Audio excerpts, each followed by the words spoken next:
the show. She is a winner of one of the Tacoma Comedies. What was the competition? The Comedy Boys. Please make some noise for the very funny Sherry Hardman.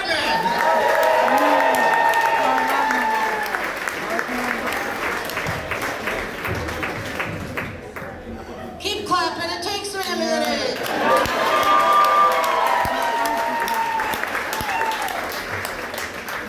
I officially meet the weight limit requirement for being funny, so. Yeah. You know, Tyler said that he is ready to be done with the mask, and I get that and everything, but there's a little bit of privilege to that. You know, that white tooth privilege. Yeah, those people with the sparkling smiles. You guys don't get what it's like for the rest of us. You know, the snaggle tooths and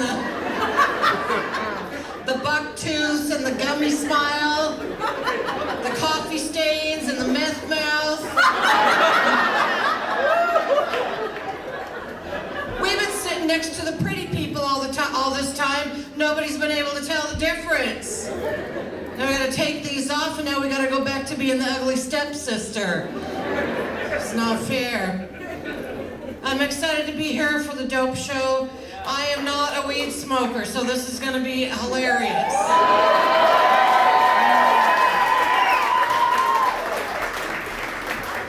Now, this is probably controversial in this room right now, but I prefer alcohol to marijuana. I do. All right, we got some boozers in here. I mean, weed is fine. I got nothing against it. It's legal. Do what you want. But how many times in one day does a person need to lose their keys? At least when I'm drinking, the only thing I forget is that I'm married. Hey. Not my husband's favorite joke, by the way.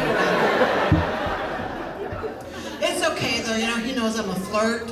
So, like, if we go out and he has to go to the bathroom or something, he just puts a coaster on my head. That's his way of saying, that's mine, don't put anything in it.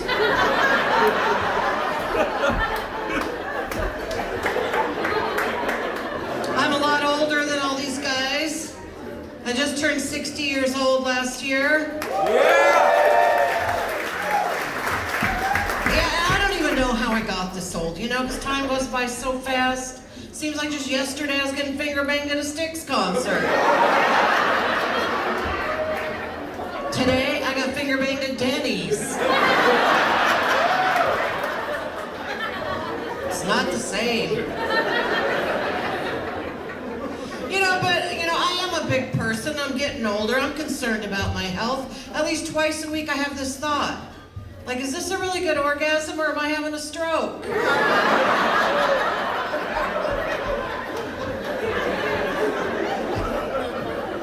Then the other day, somebody tried to give me an exercise bike. I was like, no thanks, I'm married. I already know what it's like to ride something that never wants to go anywhere. Man, you guys are laughing. You guys are all already high, aren't you? Yeah.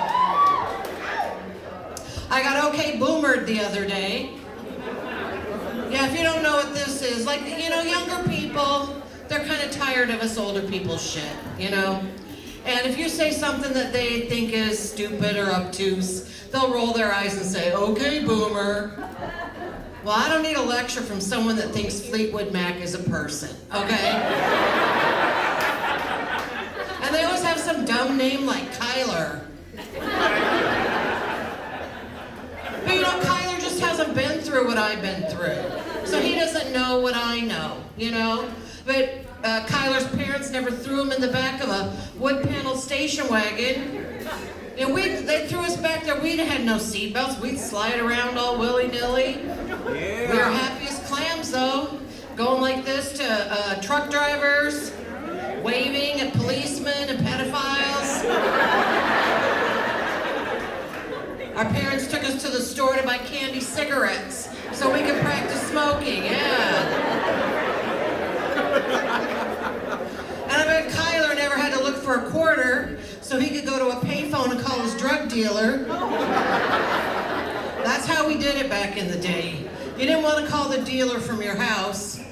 No, and you tried to talk in code because we thought the DEA wasn't smart enough to know what we meant when we said, "Is Mary Jane home tonight?" The dealer was always kind of creepy. They had a creepy pet, you know, like a snake or a tarantula or a fucking ferret.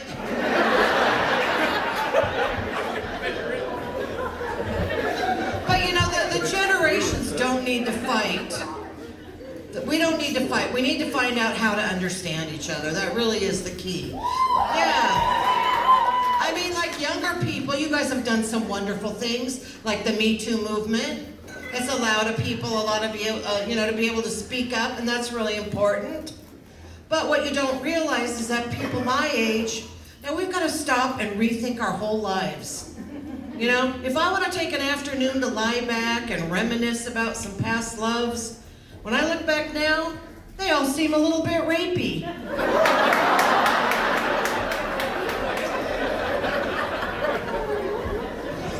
Was he the one that got away, or the one that got away with it?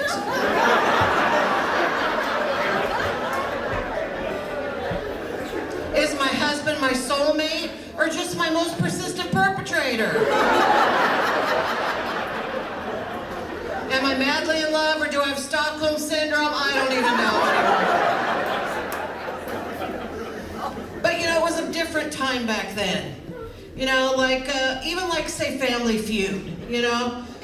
You guys, young people, grew up with the, like, smiling, family-friendly Steve Harvey. Old people, who did we have? We had Richard Dawson.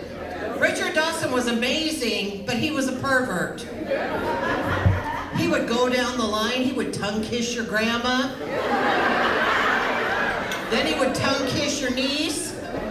And we all just stood there and watched. I mean, we were all actually just waiting for our turn, you know? And like the song, "Baby, It's Cold Outside," we thought nothing of it. Because we thought we were supposed to tell the guy no, and they were supposed to talk us into it. And you know where we learned that? We learned it from our grandmas. You ever go to your grandma's house, try to tell her you're not hungry? Nope, she's having none of that. She's gonna give it to you. She's gonna give it to you anyway, and grandma's gonna give it to you good. But there's no point in being mad at grandma now. You know, she's at the end of her life. You can change the world, though, by being your own kind of grandma when it's your turn. You know, be the kind of grandma where no means no. And it's gonna be easy, because nobody wants to eat your vegan hummus bullshit anyway.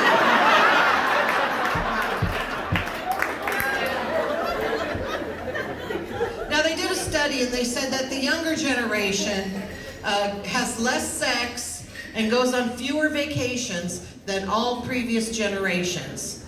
So Kyler can okay boomer me all he wants.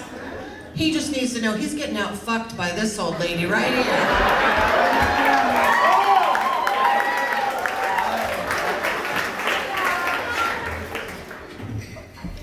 You guys are awesome. You're awesome. Oh, thank you. Now, my husband is a great guy. He really is. But he has a habit of scratching himself a lot. Like if he got murdered and they were scraping under his fingernails for evidence, they would say his balls definitely did it. And I'm sorry, but balls are ridiculous. I told him that. He accused me of ball shaming him. I said, why don't you have the common decency to be ashamed of those things on your own? Now, sometimes the men kind of clam up here, and I don't mean to body shame anybody, because I get it. You know, it's like my vagina's like an eclipse. Causes a lot of fuss whenever it's around, but you probably don't want to look directly at it.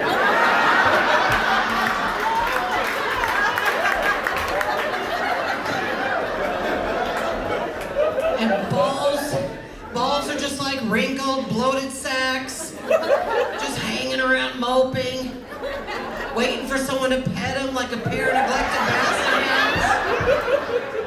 At least a penis